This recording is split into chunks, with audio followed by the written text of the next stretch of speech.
On this edition of Water Wednesdays, we're looking at a permanent fix for some of the challenges that many residents have been seeing in St. John, St. Joseph, and St. Andrew. Those districts and parishes really at the higher elevation of our water supply system.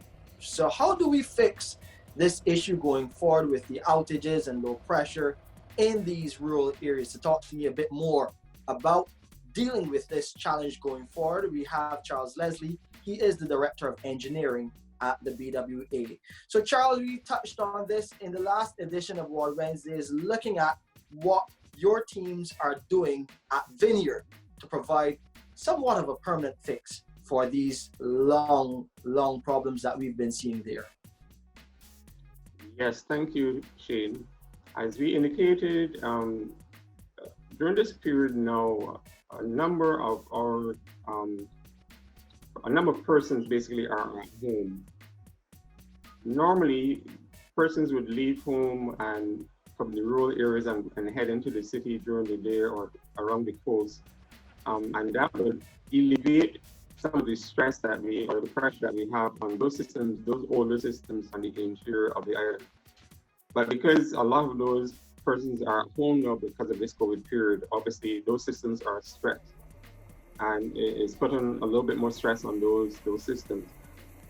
To augment the water supply in those higher elevations, St. John and St. Joseph, and those higher areas in Andrew, the Barbados Water Authority, one of the projects that we have in the pipeline to improve that service is a project we call the Vineyard Water Augmentation Project.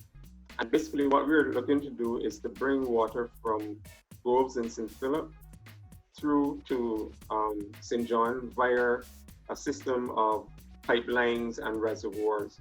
So we're going to be constructing a new pump station at Vineyard, near our reservoir at Vineyard, and move that water through a pipeline to Mount Pleasant, to a reservoir at Mount Pleasant, and then from Mount Pleasant, we'll move that into the Bowmanston area, and from the Bowmanston area, then we'll move that on through Golden Ridge into the Castle Grant area. So there's a How much water? Pardon? Sorry to cut you there, Charles. I wanted to know how much water are we talking about in terms of moving from what is a new system into what would be the general system which provides water for those residents in those rural parishes? Okay, in the first instance, we are going to be looking at moving between 1 million to 1.5 million gallons from Vineyard.